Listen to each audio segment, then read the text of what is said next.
Olá, irmãos e irmãs. Então, hoje nós vamos continuar os nossos devocionais no Evangelho segundo João, no capítulo 3, agora então dos versos 16 ao 21. Veremos então aqui a continuação da conversa de Cristo com Nicodemos. Então, os versos 16 ao 21 dizem o seguinte: Porque Deus amou ao mundo de tal maneira que deu seu Filho unigênito, para que todo o que nele crê não pereça, mas tenha a vida eterna. Porquanto Deus enviou seu Filho ao mundo, não para que julgasse o mundo, mas para que o mundo fosse salvo por ele. Quem nele crê não é julgado. O que não crê já está julgado, porquanto não crê no nome do unigênito Filho de Deus. O julgamento é este, que a luz veio ao mundo, e os homens amaram mais as trevas do que a luz, porque as suas obras eram más. Pois todo aquele que pratica o mal aborrece a luz e não se achega para a luz, a fim de não serem arguidas as suas obras. Quem pratica a verdade aproxima-se da luz, a fim de que as suas obras sejam manifestas, porque feitas em Deus. Então, nós vemos aqui então novamente a continuação dos ensinamentos de Cristo aqui no Evangelho de João. Cristo falando então com Nicodemos, então ensinando a Nicodemos e a nós também. Então, logo no primeiro versículo ali, no verso 16, nós já podemos ver alguns significados, como, por exemplo, qual que é a origem ou a fonte, de onde vem a salvação do homem, da nossa salvação. Então, aqui Cristo já nos responde, que a fonte é o próprio amor de Deus Pai, quando ele diz ali para Nicodemos, no comecinho do verso, porque Deus amou ao mundo de tal maneira. Então, esse amor que Deus manifesta, ele não é apenas um amor de contemplação ou de admiração por algo, mas sim ele é um amor de grande compaixão, um amor muito mais profundo, um amor que tem misericórdia, A misericórdia com que Deus, então, olha para todos os homens, para toda a raça humana, Então, e Cristo é, então, essa dádiva de Deus, esse presente de Deus para o mundo inteiro, Quando Cristo também fala ali para que não pereça, para todo aquele que nele crê não pereça, Então, esse amor manifestado por Deus de forma nenhuma significa que, por exemplo, o inferno não exista ou que o inferno possa perder o seu real significado, a sua real importância. Então Deus, de fato, sim, odeia a impiedade e todo aquele que nela permanece, que segue nesses caminhos. Mas, então, nem todos os homens serão salvos, como nós também sabemos e podemos entender por esse verso.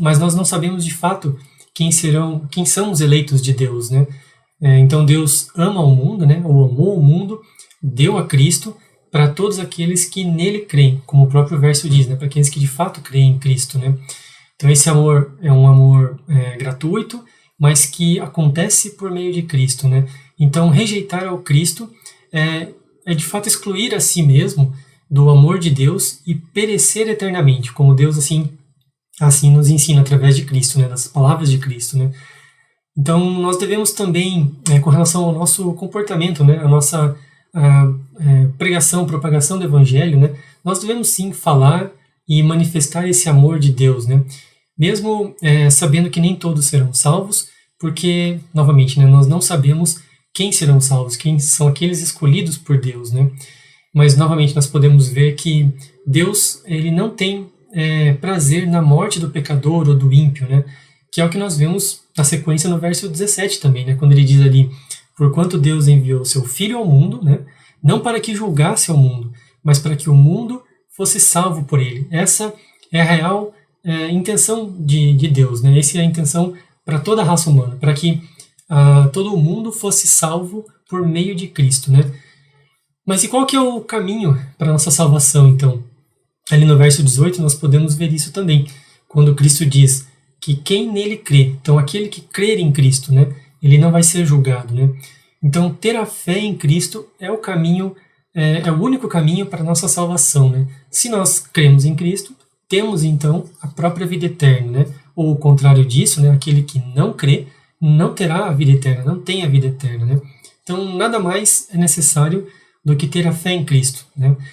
Nós podemos muitas vezes praticar atos de jejum, jejuar, nós podemos enumerar, lamentar, nomear os nossos pecados, nós podemos fazer coisas corretas diante dos olhos, até mesmo dos irmãos, ou aos olhos do mundo, dentro da igreja ou fora da igreja, nós podemos fazer doações materiais, né?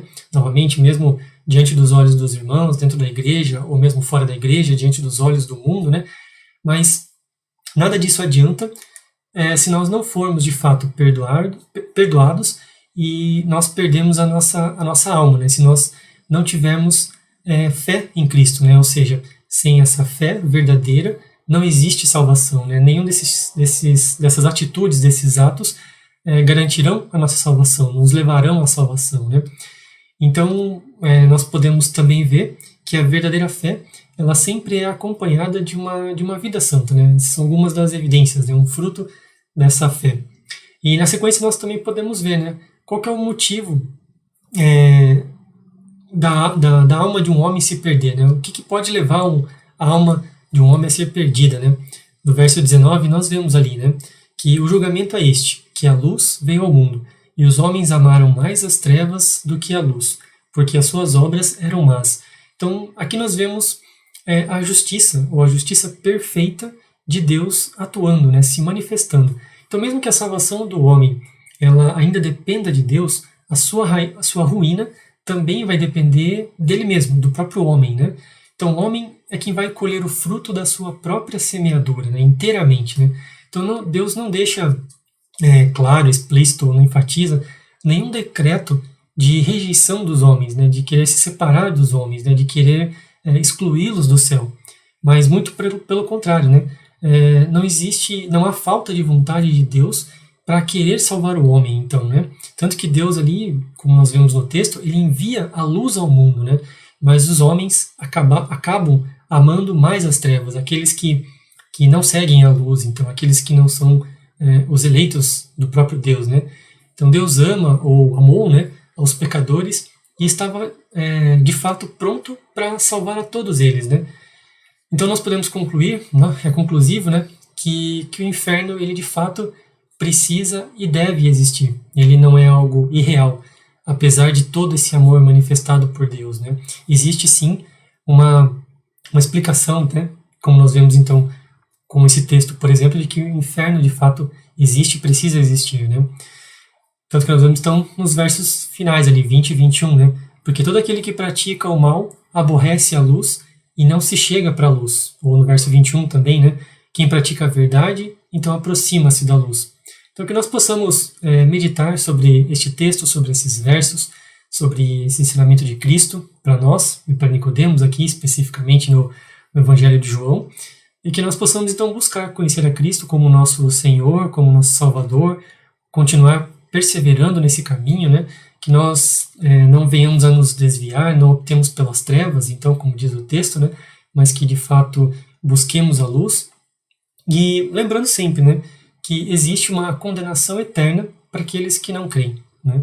Então, novamente, que nós possamos continuar a crer em Cristo para que nós não pereçamos e não caiamos neste caminho da condenação eterna. Amém?